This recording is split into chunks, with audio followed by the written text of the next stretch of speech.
bà xem tô mới bà xem tô nữ coi thông bà tích luôn mà cũng lan cua bà lan cua cũng mau bà cho nên trâu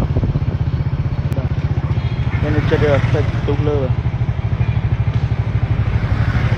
tích cho mông bà cái like kết hết nơi nơi bảo viên coi thông mà lương xe mà tàu nên là lâu